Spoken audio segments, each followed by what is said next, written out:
한 청년이 결혼을 약속한 자매와 결혼에 대해서 이렇게 심각하게 고민하다가 선배에게 가서 물어봅니다. 선배, 이러이러한 문제가 내 삶에 있습니다.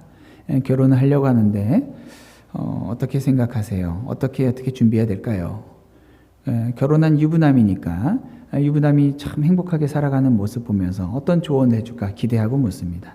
그러자 선배가 대답합니다. 야, 꼭 해야만 하겠냐? 왜 하려고 하는 거야? 여러분, 우스갯소리지만은 요즘에 굉장히 이러한 이야기들이 사회적으로 많이 들려지고 있죠. 많은 사람들이 방송에 나와서 결혼하려고 하는 사람을 하지 마, 왜 해? 혹은 너무 행복하지 하면서 쓴웃음을 짓습니다. 그렇게 하면서 결혼 생활이 얼마나 네가 생각하는 것보다 힘들고 어려운지 알아? 라고 하는 이미지를 상대적으로 심어주는 것이죠.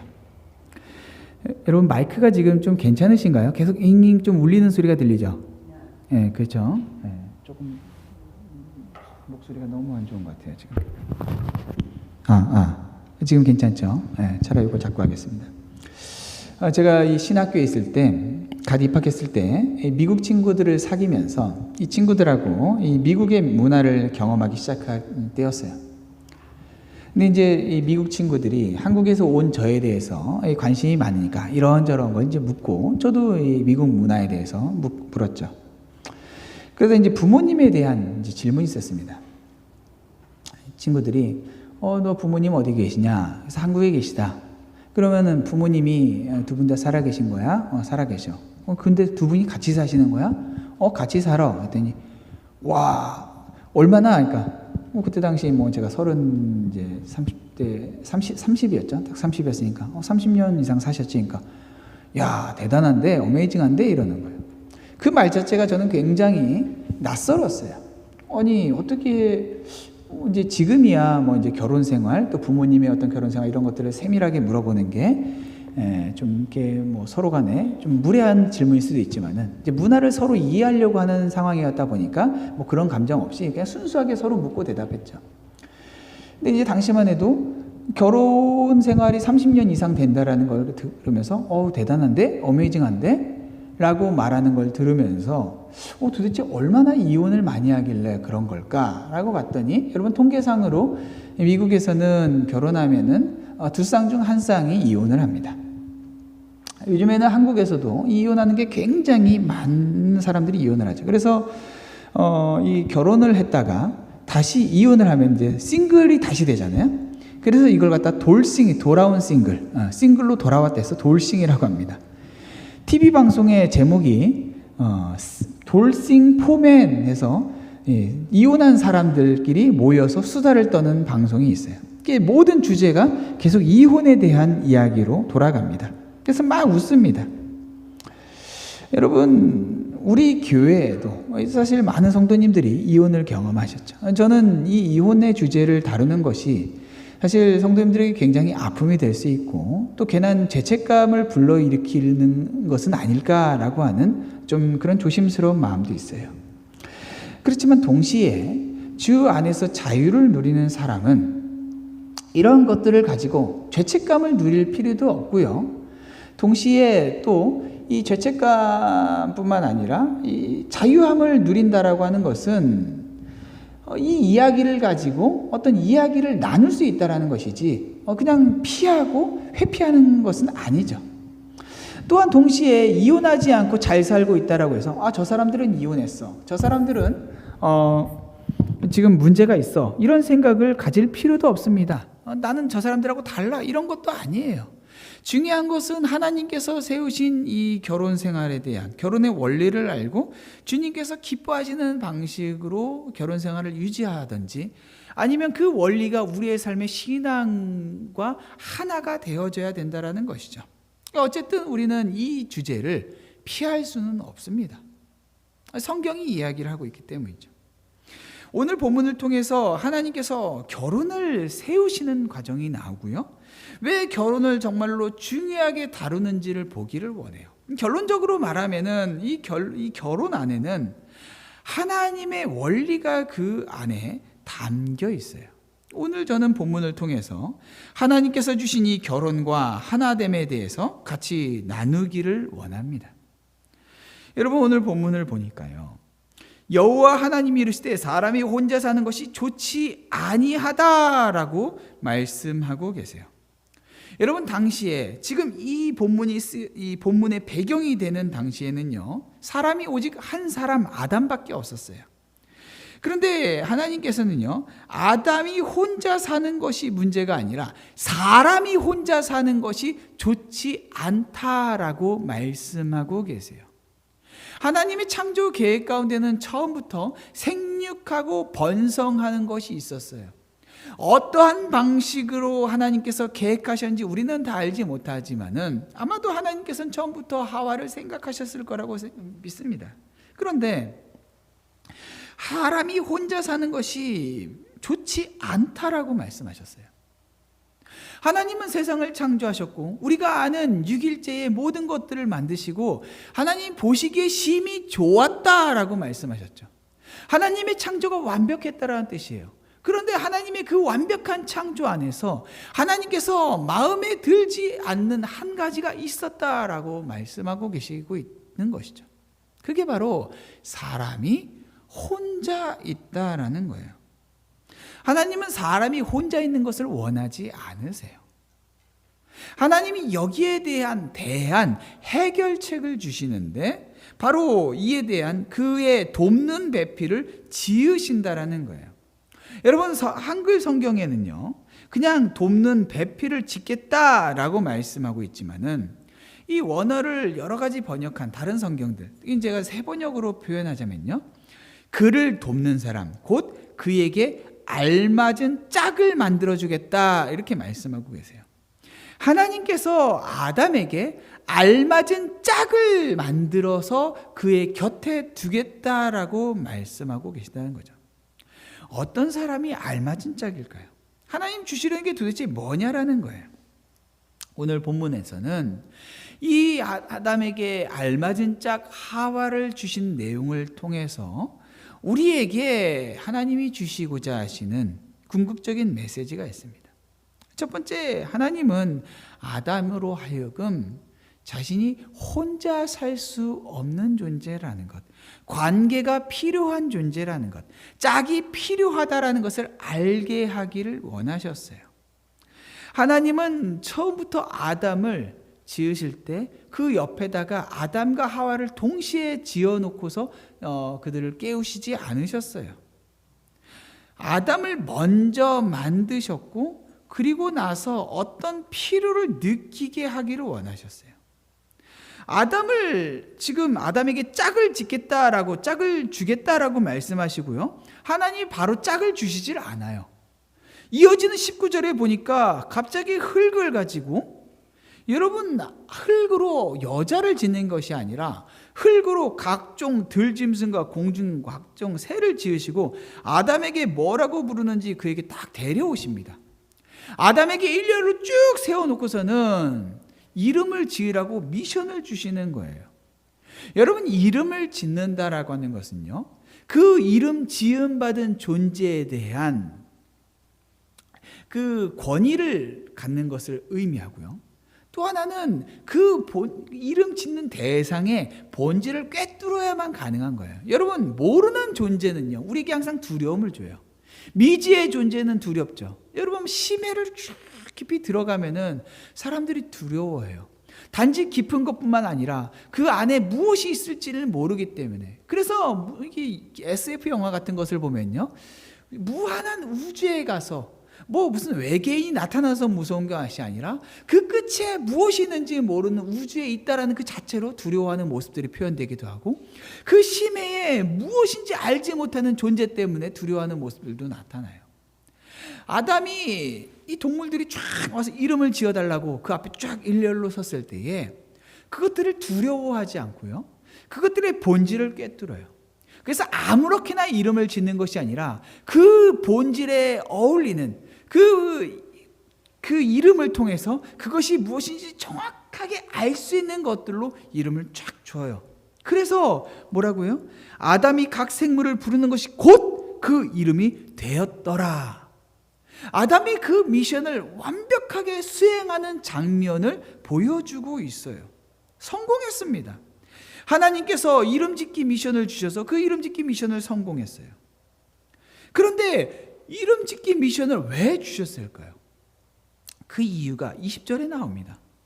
아담이 모든 가축과 공중의 새와 들의 모든 짐승의 이름을 주니라. 그런데 한글 성경에는요, 정확한 표현이 잘 안 나타나지만 한글 성경은 아담이 돕는 배필이 없으므로 이렇게 나와 있죠. 이게 번역이 좀 애매한 거예요. 여러 번역들, 특별히 이제 원어를 좀 더 직역한 이 번역을 보면요, 그러나 아담을 위해서는 그를 위한 합당한 조력자를 찾지 못하였더라, 이렇게 말하고 있어요. 그러니까 아담이 동물들 이름을 지어주고 있는데 다 쌍이 있는 거예요. 그런데 그 어떠한 동물들 가운데서도 자기와 교제를 나눌 수 있는 존재를 찾지를 못했어요. 나에게 합당한 조력자가 이 가운데 없구나, 나에게 합당한 어울리는 자가 이 가운데 없구나 라는 것을 아담이 발견했어요.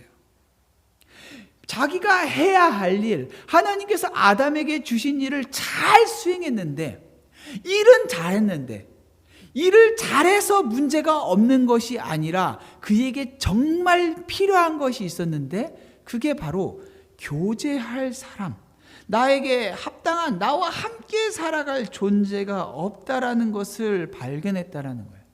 이게 아담에게 하나님께서 이름 짓기 미션을 주신 이유였어요.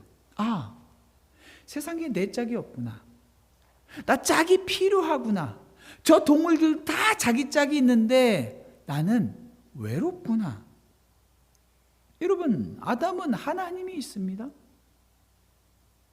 하나님이 있는데, 하나님이 있다라고 해서 그가 사람들과의 관계가 필요 없지 않다라는 거예요. 예전에 이제 제가 아는 한 성도님, 예전에 섬겼던 교회 성도님이 이렇게 통화하다가 이런 얘기를 하시는 거예요. 어떤 목사님하고 이렇게 교제를 하다가 이 성도님이 남편도 미국 남편하고 결혼해서 미국에 살다가 남편은 진작에 젊었을 때 이혼했고 뭐 돌아가셨죠. 아들도 하나 있는데 아들도 이렇게 뭐 거의 남처럼 살았어요. 이게 너무 외롭죠. 진짜 아무도 없어요. 저랑 이렇게 가서 차이나업에 가서 이렇게 식사하는 걸 참 좋아하셨어요. 근데 이 여자 집사님이 나이도 이제 한참 지긋하신데, 목사님, 제가 얼마 전에 섬기고 있는 교회 목사님한테 이제 소그룹 교제 시간에 이런저런 얘기를 하다가 삶을 나누는 시간에 사실 좀 많이 요즘에 외롭습니다, 이런 얘기를 했다고 해요. 그랬더니 담임 목사님이 하시는 말씀이 성경을 읽으십시오 이렇게 얘기했다는 거예요. 여러분, 뭐 이렇게 외롭다고 하시는 어르신에게 뭘 해줄 수 있는 게 많지는 않죠, 사실. 그렇지만 성경을 읽으십시오라는 말은요, 듣기에는 뭐 그냥 신앙적인 이야기처럼 들릴 수는 있지만은 사실 하나님께서 주신 관계 안에서는 바른 말은 아니죠. 그 외로움을 느끼고 있는 것에 대해서 같이 아파하고, 그 외로움을 같이 책임지려고 하는, 같이 짊어지려고 하는 마음이 있는 것이 교회 공동체의 마땅한 태도죠. 당신이 당신의 외로움을 알아서 해결하십시오는 마땅한 태도가, 마땅한 답이 아니라는 거예요. 하나님께서 아담을 지어 놓으셨는데요, 아담이 범죄하기 이전이기 때문에 하나님과 아담과의 어떠한 문제가 없어요. 친밀한 관계예요. 그럼에도 불구하고 아담이 그 안에 죄 때문에 외로움을 느끼는 것이 아니라 하나님이 그를 보시고 혼자 있는 것이 좋지 않다라고 생각하시고, 그래서 아담에게 너 혼자 있는 게 좋지 않아라는 것을 깨닫게 하기 위해서 다른 짝들을 그 앞에 보여주셨다라는 거예요. 여러분, 성도들은요, 혼자 살아갈 수가 없어요. 혼자 신앙생활하는 것은 건강한 신앙생활이 아니에요. 제가 몇 번 말씀드렸지만 몇 년 전에 한 외국인이 길거리에서 팻말을 들고 외칩니다. 예수 믿으십시오. 그리고 팻말 뒷면에 써 있습니다. 교회 가지 말고 혼자서. 한국의 교회가 너무 타락했으니 알아서 혼자 신앙생활 하십시오. 이렇게 외친 거예요. 제가 믿기로 이 외국인은 그냥 튀려고 했던지 아니면 이단 사상을 갖고 있던지 한 둘 중에 하나입니다. 여러분, 신앙생활은 그런 식으로 하는 게 아니에요. 하나님은 한 번도 우리에게 혼자 신앙생활 하라고 하시지 않았어요. 창조 때부터 하나님은 관계 안에 우리를 두셨어요. 중요한 건 관계예요. 여러분, 바울은요, 이 본문, 오늘 본문에 있는 이 내용을 가지고요, 아내들이여 남편에게 복종하기를 죽게 하듯 하라 라고 했고요, 남편들에게는 아내 사랑하기를 그리스도께서 교회를 사랑하시고 그 교회를 자기를 주심같이 하라 라고 했어요. 그러면서 그 쭉 이어서 그러므로 사람이 부모를 떠나 그의 아내와 합하여 그들이 한 육체가 될지니 이렇게 말하고 있어요. 오늘 본문을 가지고 이야기하는 거예요. 그리고 에베소서 5장 32절에 이 비밀이 크도다 나는 그리스도와 교회에 대하여 말하노라 라고 해요. 여러분, 오늘 본문은요, 한 남자와 한 여자라고 하는 이 결혼에 대해서 말하지만 동시에 신약에서는 이 본문을 가지고 교회에 대해서, 그리스도와 교회에 대하여서 이 본문을 가지고 이야기를 해요. 교회가 믿는 하나님께서 세우신 두 가지 공동체, 두 가지 관계는요, 첫 번째가 가정이고 두 번째가 교회예요. 오늘 본문에 나타나는 것처럼 하나님께서 친히 아담과 하와를 통하여서 결혼을 제정하시고, 예수님께서 베드로에게 말씀하셨던 것처럼 내가 이 반석 위에 교회를 세우겠다, 내 교회를 세우겠다 말씀하셨던 이 두 가지가 한 마음으로 연결되고 있다라는 거예요. 그러니까 여러분, 신앙생활이라고 하는 것은요, 교회가 그렇게 중요한 것처럼 가정도 너무나도 중요한 거예요. 신앙생활의 핵심에는요, 관계가 있고요, 이 관계는요, 가정과 또 교회 생활, 그리고 그 다음에 사회생활이에요. 여러분, 오늘 이 아담이요, 어떻게 내가 짝이 필요하구나, 내가 관계가 필요하구나라는 걸 깨달았어요. 하나님이 주신 미션을 수행하면서 깨달았어요. 동물들을 보면서 깨달았다라는 거예요. 여러분, 양심의 눈을 열고요, 신앙생활이 무엇인지 조금만 정직하게 관찰하다 보면은 아담이 동물들을 이름을 짓기 위해서 관찰하면서 그가 깨달았던 것처럼 우리의 가정에서든 교회에서든 이 제대로 된 관계 없는 신앙생활은 불가능하다라는 것을 깨달을 수밖에 없다라는 거예요. 여러분, 이것은요, 궁극적으로 우리에게 짝이 필요하다라는 것은 궁극적으로 우리로 하여금 우리 눈에 보여지는 배우자와 교회 공동체의 필요성을 느끼는 동시에, 이 당시에는 타락하기 전이잖아요. 궁극적으로는 그것을 가능하게 하는 우리의 신랑 되시는 그리스도의 필요성을 느끼게 하기도 해요. 그런 아담에게 하나님께서 짝을 주시기 위해서 어떻게 하세요? 21절, 여호와 하나님이 아담을 깊이 잠들게 하시니 잠들매 그가 그 갈빗대 하나를 취하고 살로 대신 채우셨다라고 말씀하고 있어요. 여러분, 갈빗대는요, 그 사람의 몸에서 제일 중요한 부분을 지키는 것이에요. 이 심장과 여러 가지 내장 기관들을 지켜요. 그리고 히브리인들의 사상에서는요, 그 마음이 있는 위치를, 우리가 서양적인 사고에서처럼 이렇게 머리에 있다 뭐 이런 게 아니라 그 마음, 영혼의 거초를 이 가슴으로 봐요.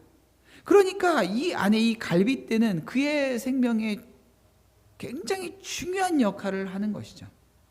그런데 그 갈빗대 뼈를 빼다가 하나님께서 그 뼈로 여자를 만드세요. 이 매튜 헨리 목사님은 이 갈빗대를 가지고 여자를 만드신 것을 가지고 머리에 있는 것을 갖다가 만들면은 여자가 너무 남자의 머리 위에 누르려고 하는 그러한 일이 있을 수 있어 아니고, 또 발에 있는 것들을 빼려면은 남자가 여자를 하찮게 여길 수 있기 때문에 그것도 아니고, 바로 이 가슴에 있는 가슴뼈를, 갈비뼈를 빼다가 그게 가장 소중하고 서로 간의 존재적인 동등한 관계 속에서 서로를 이해하기 위해서 갈비뼈를 떼게 했다라고 해요. 공감이 가죠. 여러분, 이 갈빗대를 빼내서 여자를 만들어다가 하나님께서 여자를 가지고 아담에게 데려오세요. 그 데려온 이 여자를 보면서요, 23절에 아담이 뭐라 그래요? 이는 내 뼈 중에 뼈요 살 중에 살이라 라고 외쳐요. 여러분, 뭐야 이게? 그냥 내 뼈 중에 뼈요 살 중에 살.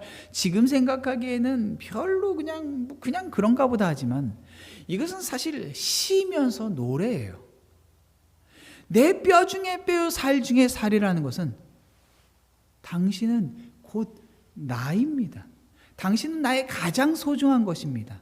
당신은 나의 어떤 것과도 견줄 수 없는 그냥 나의 존재 전부입니다 라고 표현하는 거예요. 그런 존재에게는 어떤 것도 아깝지가 않죠. 하나님 앞에 아담에게 하나님께서 이 여자를 만드실 때에 아담이 자발적으로 제 갈빗대를 떼다가 만드세요 한 게 아니라 하나님께서 그 갈빗대를 떼다가 만드셨어요. 그것은 아담으로 하여금 너가 이 여자를 대하며 어떠해야 하는지, 사람의 마음의 결정권을 말씀하시는 것이 아니라 하나님의 섭리 안에서 어떻게 이 여자를 대해야 하는지를 말씀하고 계시는 거예요. 너에게 가장 소중한 존재야 라고 말씀하시는 것이고, 아담도 그것을 보고 깨달았다는 거예요. 여러분, 모든 것을 내주어도 아깝지 않은 관계, 여러분 이렇게 생각하면 어떤 관계가 떠오르세요? 순간적으로 정직하게 어떤 관계가 떠오르세요? 자식이 떠오르죠. 네. 감사해요, 정직해서. 여러분, 사실 하나님께서 무엇과도 바꿀 수 없는 관계로 주신 모든 관계의 기초는 부부관계인데요, 많은 경우에 이 부부관계가 온전하지가 않아요. 그래서 사람들은요, 내 형상을 닮아서 낳아진 자식을 보면서 가장 소중하게 여겨요. 그런데 성경은요, 오늘 본문에 보세요. 자식 얘기가 없어요. 아직 자녀가 태어나지를 않았어요. 그러면서 본문에서는 자녀 얘기 자체가 없어요. 너 자녀 낳으라고 내가 여자 줬어, 하나님 이렇게 말씀하시지 않았어요.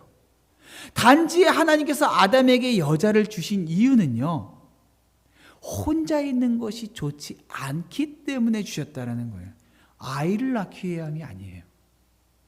여러분, 하나님께서 사람을 만드시면서 처음부터 생육하고 번성해야 되는, 자녀를 낳아야 되는 건 굉장히 중요한 역할이었어요. 그럼에도 불구하고요, 하나님께서 아내를 그에게 만들어 주시면서 자녀 이야기가 없다라는 것은요, 어떤 사람들이 생각하는 것처럼 여자의 가장 중요한 역할이 자녀를 낳는 것이라고 생각하는 것과 다르다라는 것을 보여주고 있어요.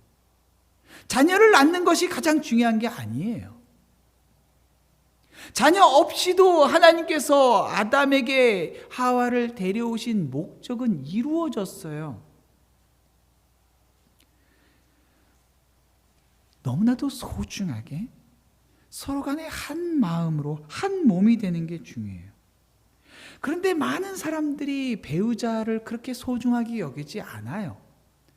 오늘 본문에서 본 것처럼 하나님께서 직접 하와 손을 이끌어, 손을 끌었다는 건 없지만 하나님 육체가 없으시니까 마치 우리가 상상해 보면요, 하나님께서 여자를 끌어다가 아담에게 손 쥐어 주시면서 이게 네 뼈야 라고 말씀해 주시는 이런 장면을 한번 생각해 보세요. 너무나도 소중한, 다른 내가 편의에 의해서 내 눈에 입맛에 맞는 대로, 내가 보기에 예쁜 대로 요즘에 사람들이 생각하는 것처럼 조건과 환경을 따지면서 택한 것이 아니라 하나님께서 택하여서 데려온 배우자로 생각을 하는 거예요. 얼마나 소중하겠어요. 자녀가 귀한 것은 나와 한 몸된 둘 관계에서 나아진 자녀이기 때문에 소중한 거예요. 우리는 자녀만이 나에게서 나왔다라고 생각하지만 사실 성경적인 원리로 보면은 이미 그 배우자는 결혼을 함과 동시에 자기의 갈빗대와 마찬가지인 존재예요. 하나님께서 하나 되게 하신 존재예요. 그래서 배우자를 보면서 내 뼈 중에 뼈고 살 중에 살이라고 고백할 수밖에 없는, 자녀보다 더 소중한 존재로 바라봐야 하는 것이 바로 배우자라는 거예요. 배우자의 연약함이 나의 연약함이고 배우자의 영광이 나의 영광이에요. 그렇게 소중한 거예요.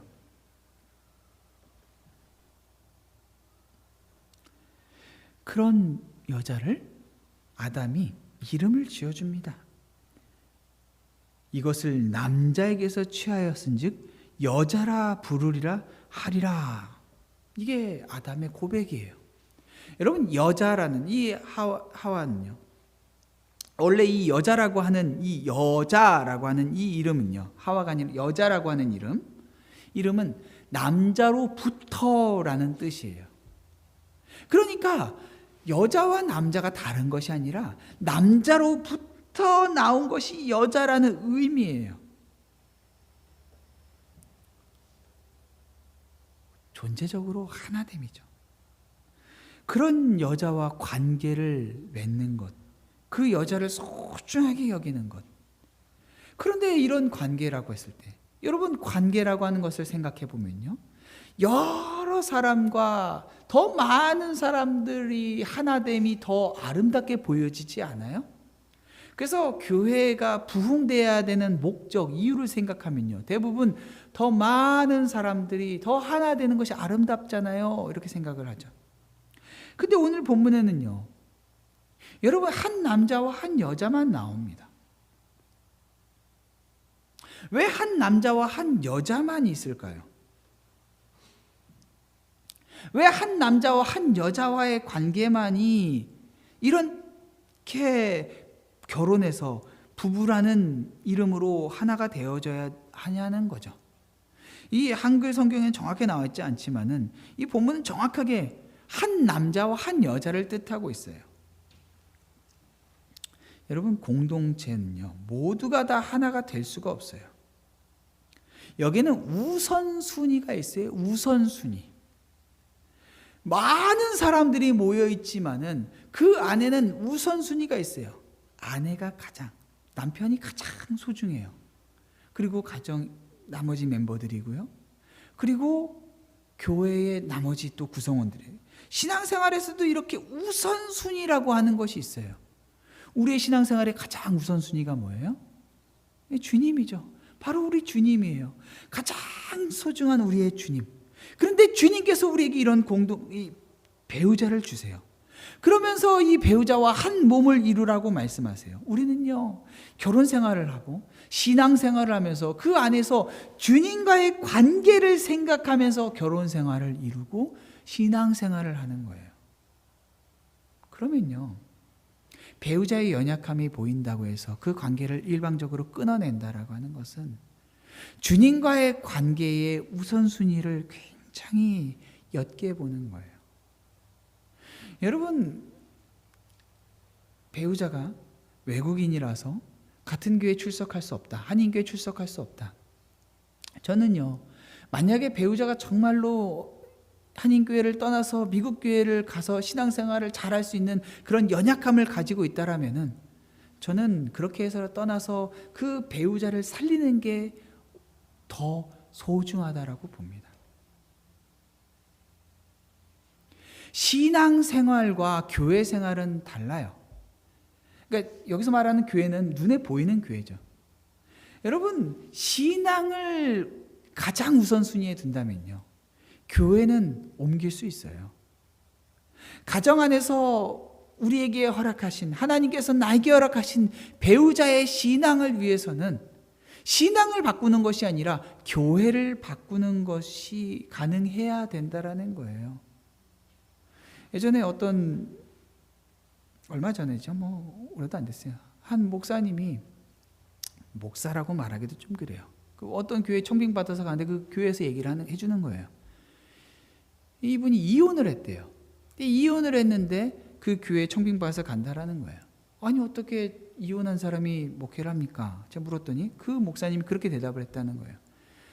아내가 자기 목회를 잘 따라오지를 못하고 자기가 목회를 더 잘하고 싶은데 아내가 충분히 서포트를 하지 않아서 자기가 이혼했대요.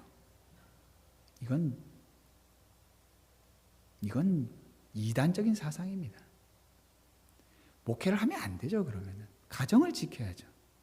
우선순위가 있어요. 그것은 목회를 포기하는 것처럼 보이지만 신앙을 지키는 거예요. 내가 목회를 지키기 위해서 가정을 버리겠다? 이건 이미 신앙을 버린 겁니다. 여러분, 오늘 본문이 그렇게 그냥 상황과 환경으로 끝나지 않고요, 24절에 보니까요, 이러므로 남자가 부모를 떠나서 그의 아내와 합하여 둘이 한 몸을 이룰지로다. 이건 뭡니까? 명령이에요. 명령을 주고 있어요. 여러분, 어떤 사람은 명령을 지키지 못하는 사람도 있어요. 어떤 사람은 결혼을 하고 싶은데 하나님께서 마땅한 배우자를 주시지 않는 경우도 있고요.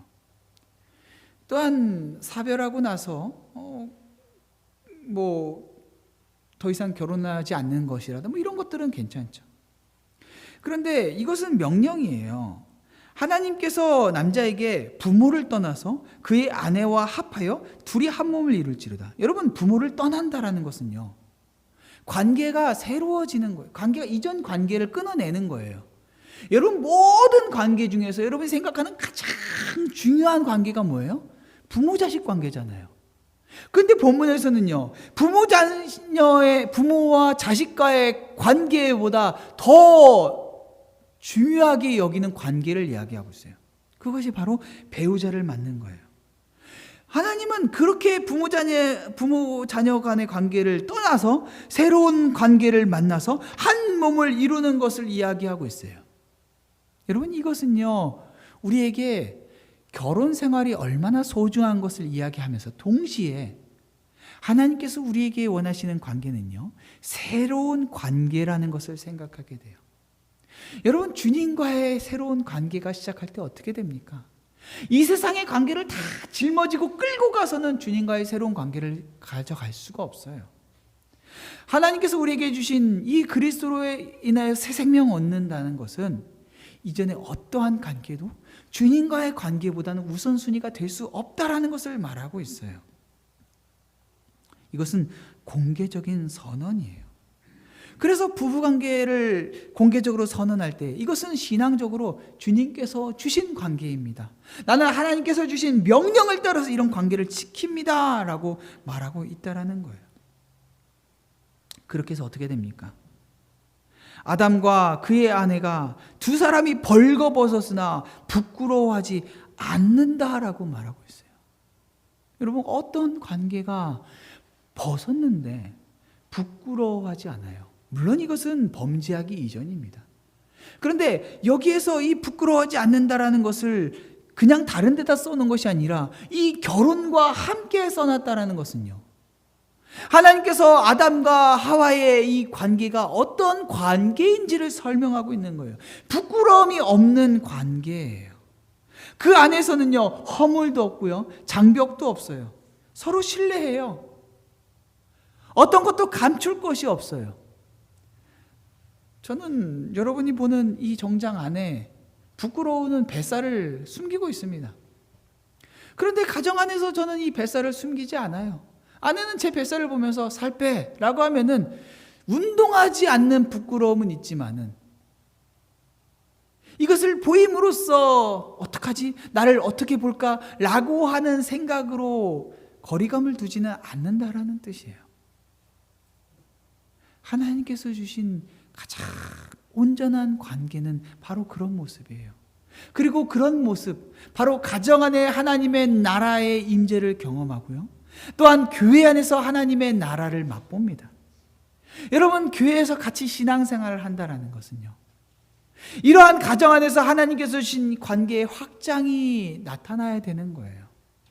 그 안에는 허물로 인해서 서로 손가락질하고 서로 험담하고, 그래서 사람들이 나의 연약함을 볼까봐 숨기고 하는 그러한 모습은 하나님께서 원하시는 부끄러움 없는 관계가 아니에요. 여러분, 최근에 우리 교회가 참 많은 변화를 경험하고 있고요.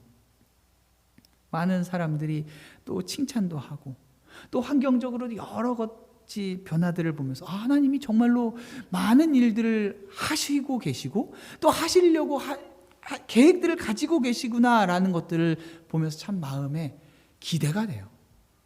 그러나 동시에 마음에 아픔이 있어요.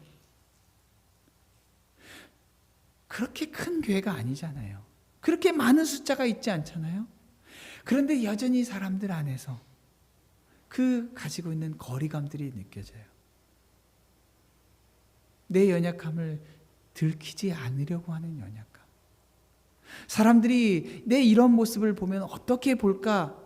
그래서 사람들 앞에 더 좋은 모습, 더 그럴듯한 모습, 이런 것들을 보여주기 위해서 애쓰는 모습들이 우리 안에 있다라는 것이죠.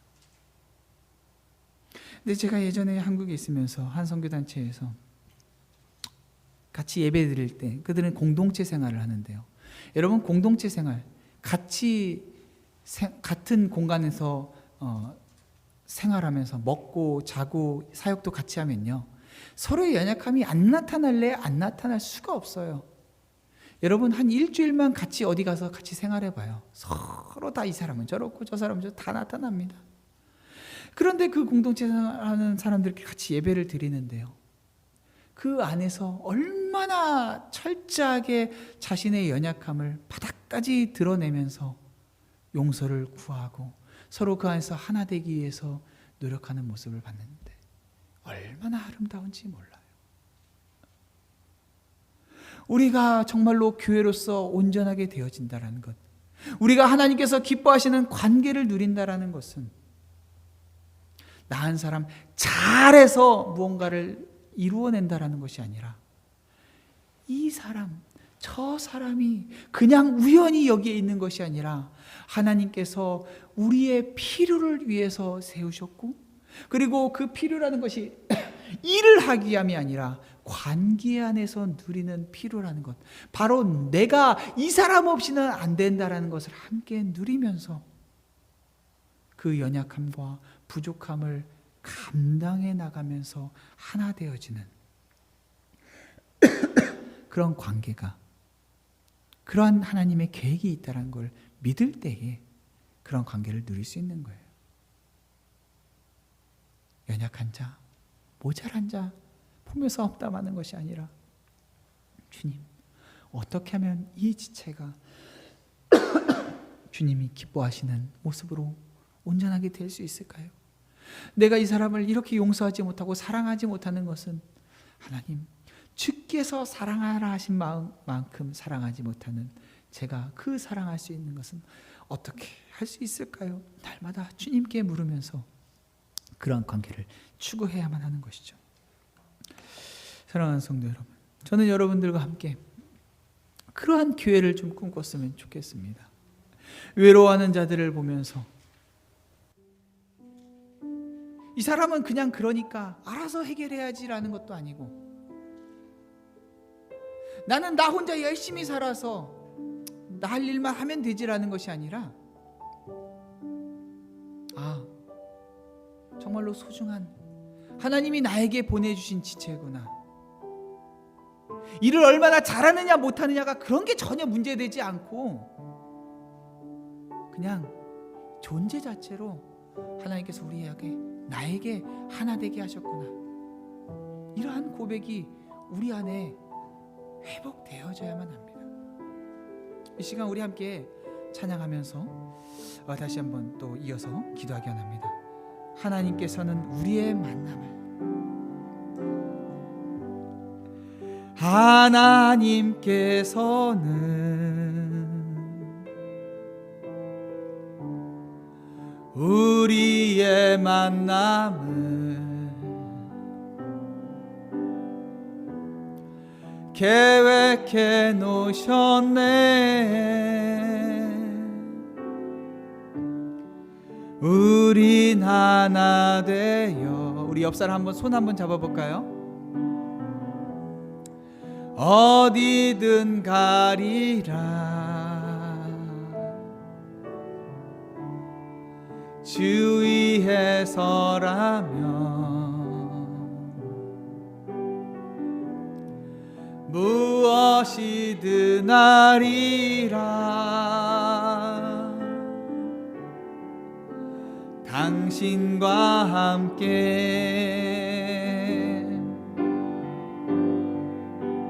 우리는 하나 되어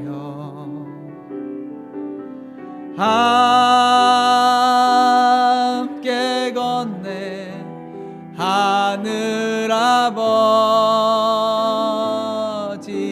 사랑 안에서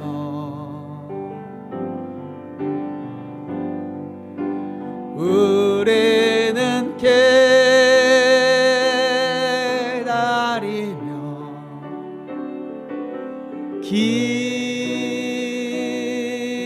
기도하네. 우리의 삶에 사랑 넘치도록. 우리 이 시간 함께 주님 앞에 기도하기 원합니다. 하나님이 나에게 주신 지체, 하나님이 나에게 주신 교회, 여러분 어떻게 우리의 가정이 행복한 지상천국이 될 수 있을까요? 어떻게 우리의 교회가 날마다 사모되어지고 너무 사랑해서 머릿속에 상상하는 것만으로도 사랑이 넘쳐서 감동이 되는 그런 교회가 될 수 있을까요? 하나님께서 이 교회를, 이 배우자를 나를 위해서 특별하게 나의 전부로 지으셨구나라는 것을 알 때에, 그것을 믿음으로 인정할 때에 그 걸음을 한 걸음 한 걸음 내디디면서 그러한 행복을 누릴 수 있어요. 여러분, 지금 우리의 가정에 지금 모습에 만족하지 마시고요, 지금 우리 교회의 모습에 만족하지 마세요. 하나님께서 우리에게 계획하셨던 가장 온전한 하나됨, 가장 온전한 공동체를 꿈꿔야 돼요. 지금의 연약함을 보면서 여기가 한계야, 이게 끝이 아닙니다. 내 전부라고, 내 뼈고 내 살이라고, 내 가정을 위해서, 내 배우자를 위해서 전부를 줄 수 있다라고 고백하고, 그것과 마찬가지로 우리 교회를 위해서 내가 어떤 것도 아깝지 않아라고 말할 수 있는 그리스도 안에서 한 몸 되는 것이 오늘 우리에게 가장 행복한 공동체를 누릴 수 있는 비결입니다. 주님 한 몸됨을 누리게 하여 주시옵소서. 나의 눈을 밝게 열어주셔서 나의 뼈와 나의 살로 나에게 허락하신 관계들을 보게 하여 주시옵소서. 우리 함께 기도하며 주 앞에 나아가도록 하겠습니다. 사랑하는 주님, 오늘 우리에게 주신 말씀을 주 앞에 묵상하며 나아갑니다. 주님, 때로는 나에게 허락하신 것들이 완벽하지 않은 것 같았습니다. 우리에게 허락되어진 가정이, 우리에게 허락되어진 교회가